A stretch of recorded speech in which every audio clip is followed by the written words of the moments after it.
Hi guys, so welcome to my YouTube channel. आज जिस topic पे मैं बात करना चाहता हूँ वो काफ़ी कॉमन टॉपिक है। आजकल बहुत सारे लोग ये प्रॉब्लम फेस कर रहे हैं और आपने डिस्क्रिप्शन में देख ही लिया होगा कि टॉपिक क्या है। तो जी हाँ, मैं 138 नेगोशिएबल इंस्ट्रूमेंट एक्ट के बारे में बात करना चाहता हूँ। मैं चेक बाउंस के बारे में बात करना चाहता हूँ, जिसके लिए बहुत सारे लोगों को इन्फॉर्मेशन नहीं होती है। वो जब भी ऐसे कुछ चीज़ों में फंस जाते हैं चेक बाउंस के केसेस में, तो बहुत सारी परेशानियाँ उनको उठानी पड़ती हैं। क्योंकि ऑब्वियसली आपने चेक अगर आपके पास किसी ने दिया है तो ऑब्वियसली वो किसी ना किसी लीगल डेट के लिए ही होना चाहिए, या होता है। नॉर्मली क्या होता है कि लोगों ने किसी को पैसे दे रखे हैं और बदले में उन्होंने उनसे चेक ले रखा है, या छोटा मोटा प्रॉमिसरी नोट साइन करा रखा है, या कुछ भी है, या कोई व्हाट्सएप चैट है, या कोई आपके पास एविडेंस है, कोई रिकॉर्डिंग है, प्लस आपके पास चेक है। तो जिस चीज़ के बारे में बात करना चाहता हूँ वो सिर्फ और सिर्फ चेक बाउंस है। 138 नेगोशिएबल इंस्ट्रूमेंट एक्ट है कि ये नेगोशिएबल इंस्ट्रूमेंट एक्ट क्या कहता है, इसमें आपको क्या क्या सावधानियाँ बरतनी पड़ती हैं और आपको क्या क्या एग्जेम्पशंस हैं, क्या क्या चीज़ें हैं जो आपको मिल सकती हैं। तो दोस्तों, आज मैं डिस्कशन को ज़्यादा बढ़ाना नहीं चाहता। मैं सिर्फ एक चीज़ के बारे में बात करूँगा, जो है नेगोशिएबल इंस्ट्रूमेंट एक्ट के अंडर जो आपको इंटरिम कॉम्पनसेशन मिलती है, वो कितने उसके चांसेस हैं कि वो आपको मिल ही जाएगी, या कितने चांसेस हैं वो आपको नहीं मिलेगी। या फिर बहुत सारे लोग आपको ये भी कहने के लिए मिल जाएंगे कि नहीं, इंटरिम कॉम्पनसेशन नहीं मिलती है या मिल जाती है, वट एवर। तो आज हम उसके बारे में डिटेल में डिस्कशन करेंगे। तो उससे पहले मैं आपको ये कहना चाहूँगा कि अगर आप इस चैनल पर नए हैं और आप मेरा वीडियो देख रहे हैं तो प्लीज़ इस चैनल को लाइक करें, सब्सक्राइब करें, इस वीडियो को लाइक करें, चैनल को सब्सक्राइब करें और ज़्यादा से ज़्यादा शेयर करें, ताकि ज़्यादा से ज़्यादा लोगों की मदद हो सके। और अगर कंटेंट पसंद नहीं भी आए तो आप इसको डिसलाइक भी कर सकते हैं, वो उसमें कोई इशू नहीं है। लेकिन मैं ये चाहता हूँ कि ज़्यादा से ज़्यादा लोगों की इस चीज़ की वजह से हेल्प हो सके। तो दोस्तों, मैं एक कोई लॉयर नहीं हूँ, मैं आपको सबसे पहले कह देता हूँ। मैं एक लीगल रिप्रेजेंटेटिव भी नहीं हूँ, मैं एक कोई एडवोकेट नहीं हूँ जिसको ये सारी चीज़ों का इन डेप्थ पता होता है। और आपको बहुत सारे एडवोकेट्स ने भी वीडियोज़ यूट्यूब पर पोस्ट किए। मैं ये सारी चीज़ें अपने पर्सनल एक्सपीरियंस से आपको बताना चाहता हूँ कि एक्चुअल में ये चीज़ें पॉसिबल हैं या नहीं है। तो दोस्तों, 138 नेगोशिएबल इंस्ट्रूमेंट एक्ट क्या कहता है कि अगर आपको किसी ने चेक दिया है और वो चेक किसी ना किसी लीगल लाइबिलिटी के अकॉर्डिंग है। लीगल लाइबिलिटी का मतलब समझिए कि आपने उसको पैसे दिए थे, आपने उससे पैसे लेने हैं, उसके बदले में उसने आपको चेक दिया है, ठीक है। या फिर आपने उसको कोई सामान बेचा, आपके पास उसका प्रूफ है, आपने उससे चेक लिया, इसके लिए चेक दिया। तो लीगल लाइबिलिटी का मतलब है कि आपका एक्चुअल में कोई वो चेक कोई गिफ्टेड चेक नहीं होना चाहिए। या फिर अगर आपको कोई कहे कि नहीं, security check are not acceptable, security checks भी एक्सेप्टेबल है, क्योंकि ऑब्वियसली आपने कुछ चीज़ दी है तभी आप सिक्योरिटी चेक भी किसी से लेते हो। तो सिक्योरिटी चेक्स भी एक्सेप्टेबल हैं अगर वो टर्म्स एंड कंडीशन को वायलेट करता है तो दोस्तों, जैसे ही आपका चेक आपने बैंक में लगाया, चेक बाउंस हो गया, अब आपके पास क्या ऑप्शन रहता है। मैं आपके साथ ये सारी की सारी चीज़ें शेयर करता हूँ। जैसे ही चेक बाउंस होता है, आपको विदिन 30 डेज़ एक नोटिस भेजना पड़ता है। ये नोटिस मैंडेटरी है चेक बाउंस के केसेस में। जब आप एक नोटिस भेज देंगे, उसमें आप किसी ना किसी लीगल रिप्रेजेंटेटिव की मदद ले सकते हैं। इसके लिए आपको कोई ज़्यादा वकीलों के पास भटकने की ज़रूरत नहीं है। इनिशियल स्टेज होता है केस का, तो उसमें आप सिर्फ और सिर्फ एक लीगल नोटिस भेजना है। आप किसी भी वकील के पास जाएंगे, नॉर्मली सारे वकीलों को पता ही होता है कि लीगल नोटिस कैसे भेजना है। आप चाहें तो उस वकील को फर्दर कंटिन्यू कर सकते हैं, चाहें तो उसको डिसकंटिन्यू कर सकते हैं। इस स्टेज पर आपको किसी वकील को फिक्स परमानेंट करने की कोई ज़रूरत नहीं है। अभी ये सिर्फ एक तरह से नोटिस है। जो एक्यूज़ड होगा उसके लिए, आप कंप्लेनेंट होंगे, आप एक्यूज़ड को एक नोटिस तैयार करेंगे। ये नोटिस आप खुद से भी भेज सकते हैं। अगर आप इंटरनेट पे देखेंगे, बहुत सारे फॉर्मेट्स अवेलेबल हैं। ये नोटिस में आप सिर्फ ये लिखेंगे कि आपका जितना भी लीगल लाइबिलिटी, जो एक्यूज़ड को आपको पैसे देने हैं, जितनी भी अमाउंट बनता है, वो आपको नोटिस रिसीव होने के 15 दिन के अंदर अंदर आपको वो जो है वो आपको पैसे वापस करें। अदरवाइज़ आप उसके अगेंस्ट एक केस फाइल कर दोगे, मुकदमा फाइल कर दोगे 138 नेगोशिएबल इंस्ट्रूमेंट एक्ट के अकॉर्डिंग। तो दोस्तों, क्या होता है कि बहुत सारे लोग तो नोटिस देख कर ही, जो कोई जेन्युइन लोग होंगे, कई बार जेन्युइन केसेस भी होते हैं कि किसी को पता नहीं होता, किसी के अकाउंट में पैसे नहीं है और उसने चेक दे दिया है।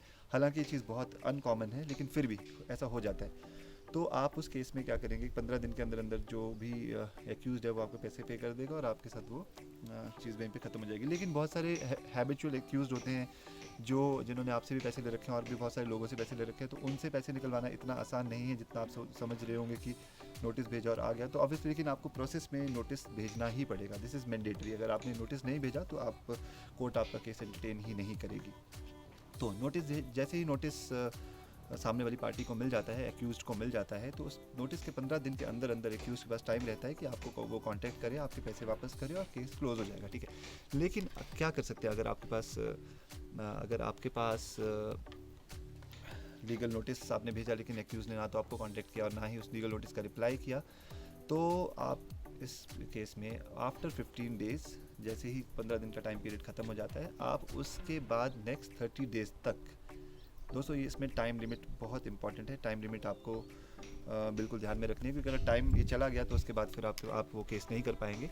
हालांकि कोविड के टाइम पे ये जो भी आपका लिमिटेशन पीरियड कहते हैं इसको, जो कि 15 डेज़ 30 डेज़ मैं आपको बता रहा हूँ, इसको लिमिटेशन पीरियड कहते हैं। कोविड के टाइम्स पे कोर्ट्स ने एग्जेम्पशन दे रखा है लिमिटेशन पीरियड के लिए, और अभी भी एप्लीकेबल है। आज नवंबर 2021 चल रहा है, तो ऑब्वियसली अभी भी एप्लीकेबल है वो। अभी भी कोर्ट से वैसे इंस्ट्रक्शन नहीं आए हैं कि आपको वो लिमिटेशन पीरियड फॉलो ही करना है। लेकिन मैंने अपने पर्सनल एक्सपीरियंस से ये देखा है कि मैंने एक केस में जब मैंने थोड़ा सा उसको टाइम लिमिट एक्सीड होगी, जो कि मेरे एडवोकेट ने मुझे कहा था कि कोई प्रॉब्लम नहीं होगा, लेकिन कोर्ट ने जज जो थे उन्होंने मुझसे क्वेश्चन ज़रूर किया था कि आपने पहले ये केस फाइल क्यों नहीं किया, आप इतना लेट क्यों फाइल कर रहे हो। तो ऑब्वियसली अगर आपके पास टाइम है और आपके पास रिसोर्सेज हैं तो डेफिनेटली आपको केस जो है विदिन 30 डेज़ फाइल कर देना पड़ेगा, जैसे ही आपका नोटिस रिसीव होता है सामने वाली पार्टी को। और आफ्टर 15 डेज़ अगर उनका कोई रिप्लाई नहीं आता, उनकी तरफ से कुछ नहीं आता है, आप सीधा का सीधा कोर्ट में केस फाइल कर सकते हैं। अब बात करते हैं इंटरिम कॉम्पेंसेशन की।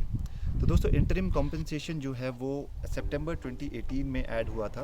143 ए सेक्शन है, if I am not wrong. मैं आपको उसके लिंक्स भी डिस्क्रिप्शन में पेस्ट कर दूंगा।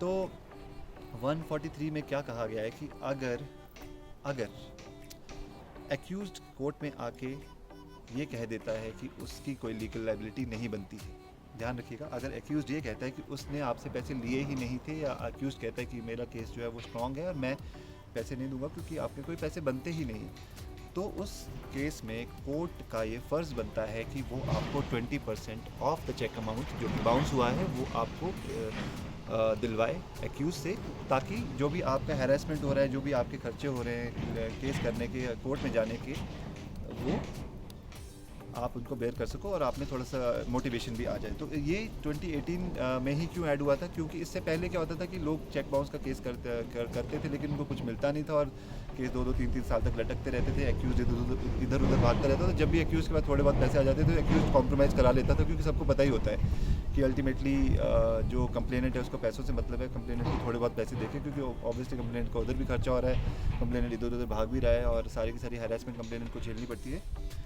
तो इसके केस में कोर्ट क्या करता था कि कोर्ट जो है वो पहले कोई भी ऐसे इंटरिम कॉम्पेंसेशन का प्रावधान नहीं था। तो जो 2018 का जो इंटरिम कॉम्पेंसेशन का जो बेनिफिट है वो बहुत इंपॉर्टेंट बेनिफिट है, जिससे क्या होता है 20% ऑफ द चेक अमाउंट, चाहे वो चेक अमाउंट 10 लाख का था, 10,000 का था, 500 रुपये का था, 50 रुपये का था, डजेंट मैटर एट ऑल, वो 20% ऑफ द चेक अमाउंट जो वो आपको मिलेगा ही मिलेगा। तो दोस्तों अब ये जो मैं आपको कह रहा था कि इसमें कितनी प्रोबेबिलिटी है 20% चेक अमाउंट के मिलने की, तो दोस्तों सबसे इंपॉर्टेंट चीज़ जो आपको ध्यान में रखनी है, जैसे ही आप केस फाइल करते हो कोर्ट जो एक्यूज़ को समन करेगा, एक्यूज़ जो है वो अब एक्यूज़ को कोर्ट में आके बेल लेना पड़ता है। तो एक्यूज़ जब भी फर्स्ट हियरिंग पे कोर्ट में आएगा तो उसी दिन आपको और आपके एडवोकेट को इंटरिम कॉम्पेंसेशन की जो एप्लीकेशन है वो कोर्ट में लगानी है, ताकि कोर्ट से आप एक अपील करेंगे कि हमें इंटरिम कॉम्पेंसेशन चाहिए। अगर आप ये एप्लीकेशन नहीं लगाओगे तो आपको इंटरिम कॉम्पेंसेशन नहीं मिलेगा।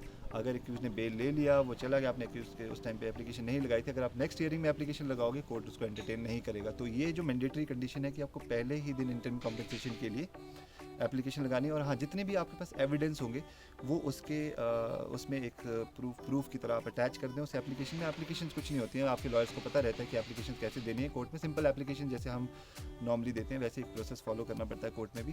तो वो एप्लीकेशन अटैच करके आपको कोर्ट में देनी है, उसमें आपको प्रूफ्स भी लगाने हैं, जिससे कि कोर्ट को कंफर्म हो जाए कि हाँ जी इसके इतने पैसे बनते हैं। कोर्ट को हालांकि इस कंफर्मेशन की ज़रूरत नहीं होती है, अगर चेक बाउंस हो गया है तो आपको मिलना ही मिलना है। तो दोस्तों मैंने ये चीज़ बहुत सारे एडवोकेट से कंफर्म की कि 20% ऑफ द चेक अमाउंट मिलता है कि नहीं मिलता है, या फिर कितनी प्रोबेबिलिटी, अगर एक्यूज़ ये कहता है कि मेरा केस बड़ा स्ट्रॉन्ग है तो आपको मिलेगी कि नहीं मिलेगी इंटरिम कॉम्पेंसेशन। एक्यूज़ ये कहता है कि नहीं मैंने पैसे नहीं लिए। तो बहुत सारे क्वेश्चन हमारे दिमाग में आते हैं, क्योंकि ऑब्वियसली हमें लगता है कि यार जब हमें पैसे मिलने होते हैं तो हमें बहुत डर होता है इस चीज़ का कि एक्चुअल में ये चीज़ होगी भी कि नहीं होगी। तो इसलिए हमारे मन में बड़े सारे डाउट्स आते हैं। लेकिन मैं दोस्तों आपको एक चीज़ कहना चाहता हूँ कि दिस इज़ ऑलमोस्ट 100% कि आपको मिलेगा ही मिलेगा। अदरवाइज़ ये सेक्शन ही ऐड क्यों है? अगर उसके बाद भी आपको ये इंटरिम कॉम्पेंसेशन ना मिले तो सेक्शन ऐड ही क्यों है? हाँ, अगर एक्यूज़ का उसको बड़ा सॉलिड प्रूफ है, बहुत बड़ा सॉलिड प्रूफ है कि जिसमें आपने उसको कहीं पे कॉल रिकॉर्डिंग में ही बोल दिया कि आपके कोई पैसे बनते नहीं लेकिन मैं आपके ऊपर केस कर रहा हूँ। हाँ, ऐसे केसेस में कोर्ट तो है, फिर वो तो देख ही लेगा कि सुन ही लेगा कि हाँ आप तो बोल ही रहे हो ऐसी कोई चीज़। अगर ऐसा कुछ है तब तो आपको डेफिनेटली मुझे नहीं लगता कि मिलेगा इंटरिम कॉम्पनसेशन। लेकिन अगर आपका केस जेन्युइन है, आपने सच में पैसे दे रखे हैं, whether it's in cash, it's in online transfer, हाँ मैं कोशिश यही करिए, आप जो भी मेरा वीडियो देख रहे हैं अगर आप कभी चेक लेते भी हैं तो हमेशा आप सारी की सारी ट्रांजेक्शन जो है ऑनलाइन करें, क्योंकि ऑनलाइन ट्रांजेक्शन्स का कोई भी तोड़ नहीं है। कोई भी आपको ये नहीं कह सकता है, कल को कोई डिफेंस में ये बोल ही नहीं सकता है कि आपने पैसे दिए ही नहीं थे। अब आप उसको उसके ऊपर ओनर्स ऑफ जो रिस्पॉन्सिबिलिटी होगी प्रूव करने की, वो एक्यूज के ऊपर होगी कि आपके पैसे क्यों नहीं बनते। लेकिन अगर वो ये भी कहता है कि उसके केस में बहुत सारे मेरिट्स हैं, बहुत सारी चीज़ें हैं जो उसको इंटरिम कॉम्पनसेशन नहीं देना है, कोर्ट में डिफेंड करता है, तो कोर्ट उसके सारे डिफेंसेस आर्गूमेंट्स को रिजेक्ट कर देगी और इंटरिम कॉम्पनसेशन का ऑर्डर आपके फेवर में पास करेगी। तो दोस्तों इतना है इंटरिम कॉम्पनसेशन के बारे में, सिर्फ इतना ही बताना चाहता हूँ, क्योंकि वीडियो और भी ज़्यादा लंबी हो जाएगी अगर मैं और चीज़ें डिस्कस करने पे जाऊँगा।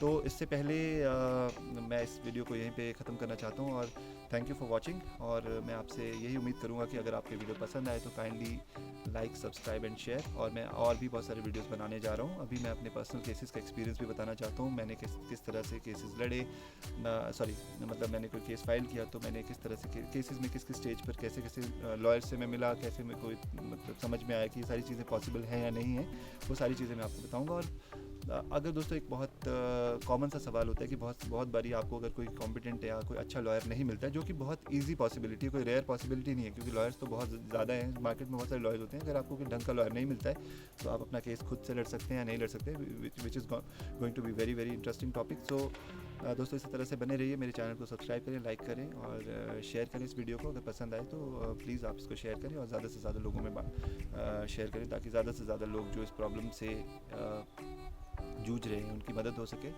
या फिर अगर कोई इंसान चेक लेने के बारे में सोच रहा है, किसी को पैसे दे रहा है, तो उसके साथ भी ये चीज़ें शेयर करें, क्योंकि ज़्यादा से ज़्यादा लोगों की हेल्प हो सके।